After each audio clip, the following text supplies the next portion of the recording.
So, ich bin jetzt bei meiner 30. Sungazing-Minute. Das ist schon ordentlich, denn letzten Wochen war hier wunderbares Wetter und da konnte ich einiges aufholen, weil im Winter war kaum was möglich. Da ging vielleicht eine Minute innerhalb von 3 Monaten. Das ist schon ein bisschen derben für jemanden, der Sungazing macht. Und ich habe deutlich gemerkt, und nicht nur ich, sondern Freunde, die das auch tun, auch, dass man schon ein bisschen sonnenhungrig wird und es auch gar nicht mehr erwarten kann, dass der nächste Tag wieder Sonne bringt und man weitermachen kann. Ja, einiges hat sich getan. Also manchmal kommt es mir so vor, zum Beispiel einige Effekte, dass ich schärfer sehen kann als normal. Das ist nicht immer so, aber oft. Und jetzt ist es Anfang Mitte Mai und ungefähr seit Februar esse ich nur noch so um die 40% im Verhältnis von vor einem Jahr noch, ohne abzunehmen oder so. Wenn ich Stress habe oder Wetter nicht gerade so passt oder mal eine ganze Woche lang Regen sein sollte, dann geht es auch wieder hoch auf 60 bis 70% im Verhältnis zu früher, aber im Schnitt sind es immer nur die 40%. Und es gibt sogar Tage, wo ich sehr ausgeglichen bin, dafür meditiere oder entsprechende Kurse auch mache und dann wird es sogar noch weniger. Dann ging es schon mal runter für ein Wochenende auf 20%.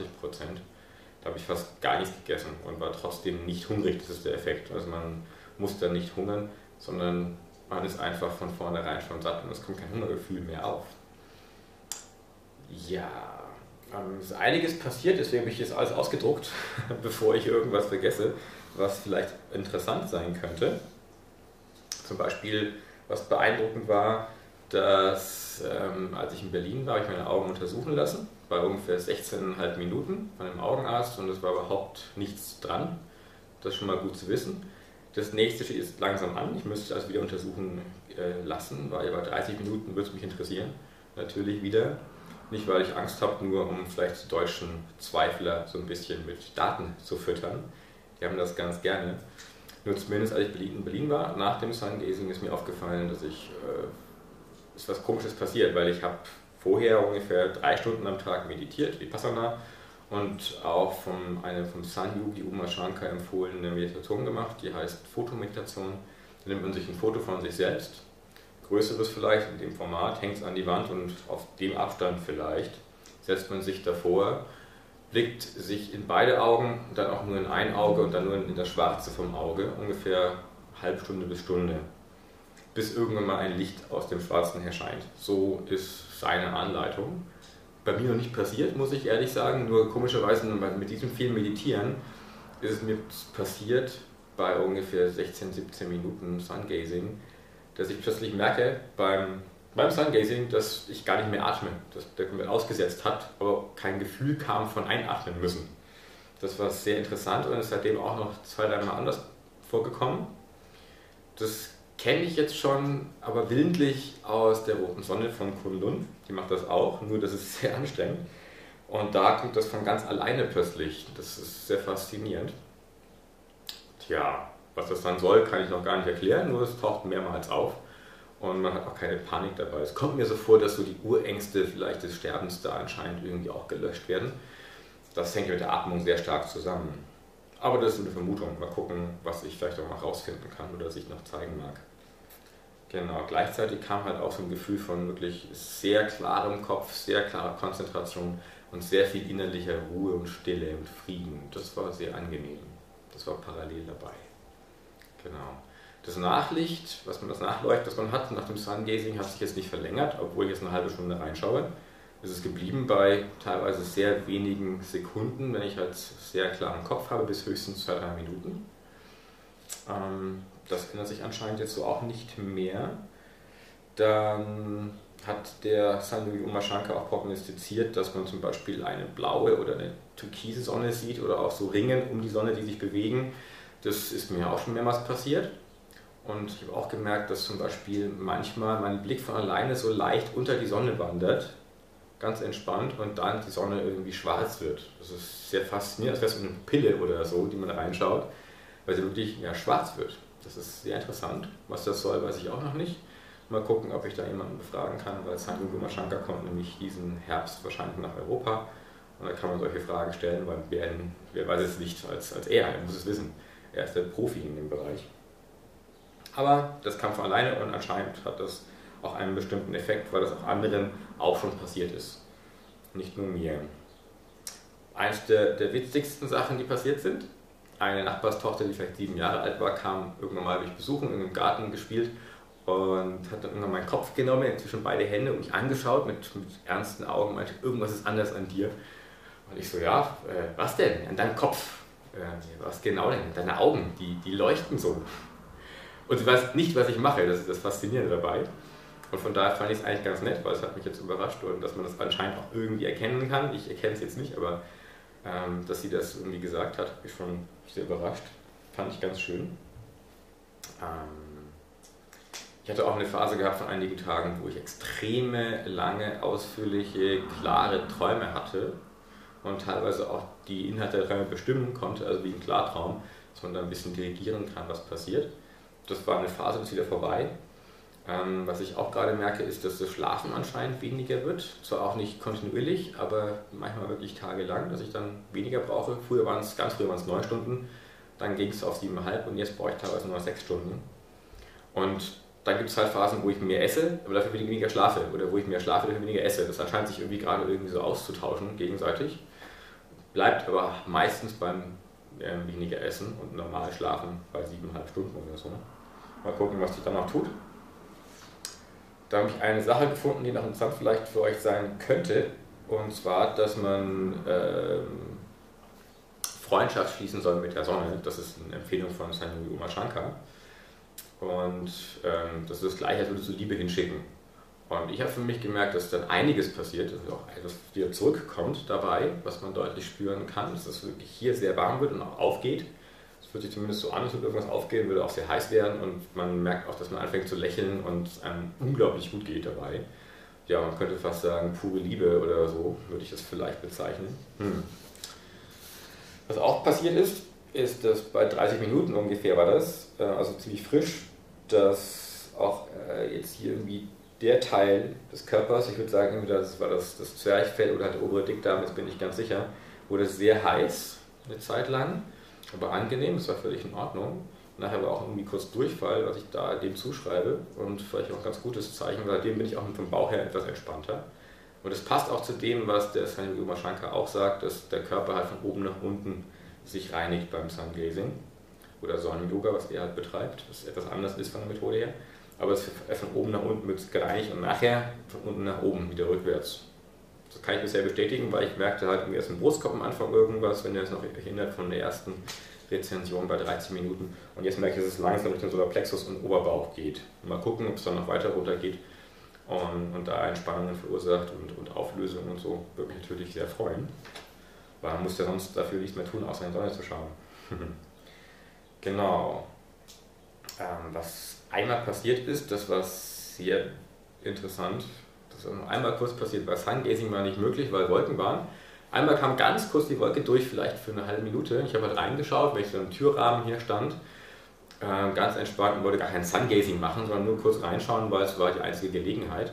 Und dann schaue ich wieder weg und schließe die Augen, um das Nachlicht zu beobachten. Und dann war das Nachlicht extrem scharf, ein extrem klarer Kreis und nicht so diffus wie sonst, mit Dreiecken um den Kreis herum, die sich gedreht haben. Was das soll, habe ich keine Ahnung, aber das kam auch nur einmal drin vor und war sehr spannend zu sehen, weil das war sehr deutlich. Und das war sehr deutlich.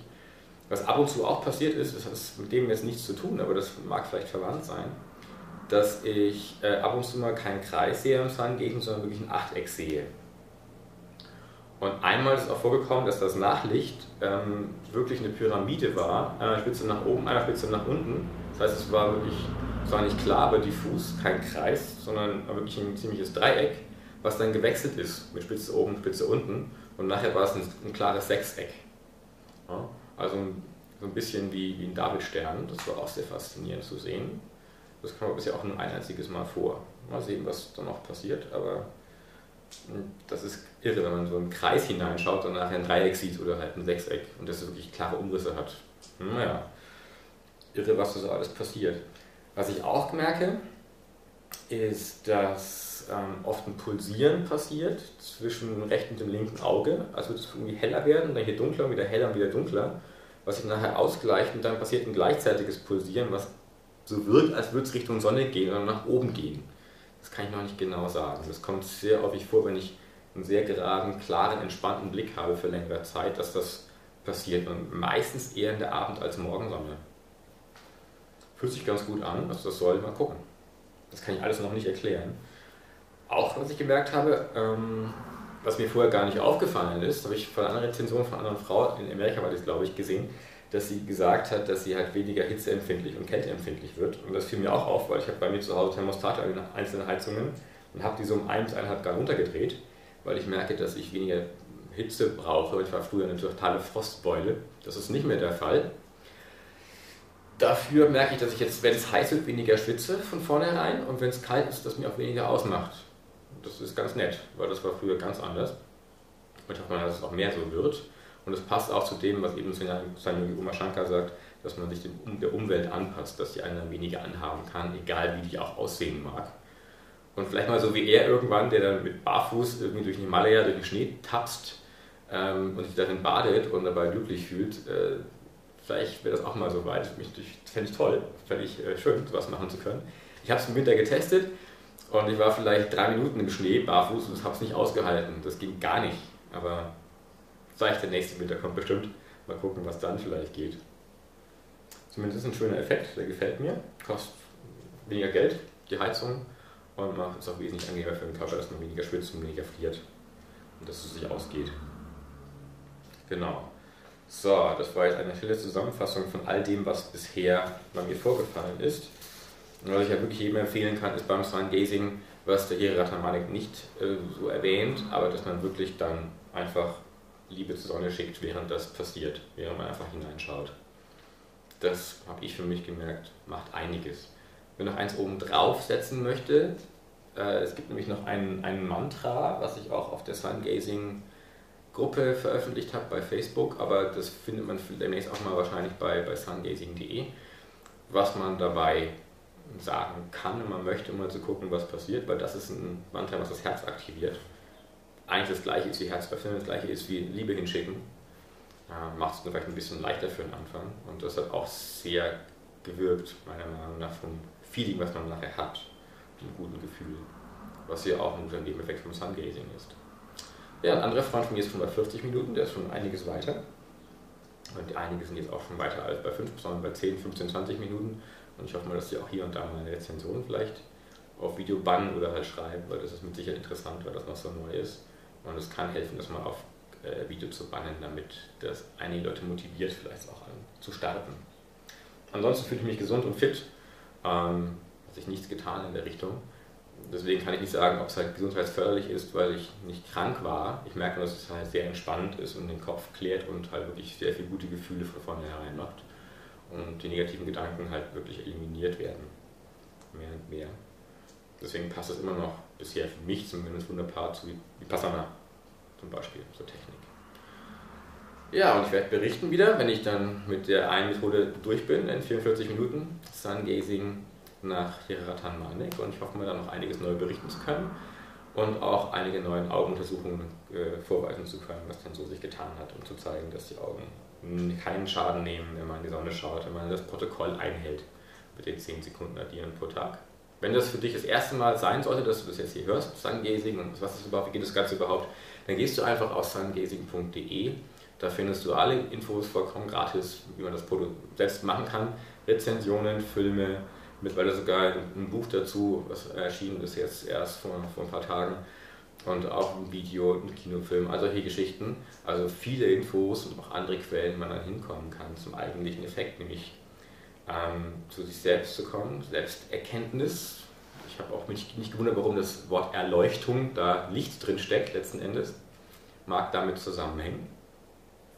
Und Nebeneffekt eben, dass man keine anderen Energiequellen mehr braucht, außer sich selbst. Das heißt, dass man die innere Sonne, die halt hier im Herzen liegt, aktivieren kann, mithilfe der äußeren Sonne. Und das ist wirklich deutlich spürbar.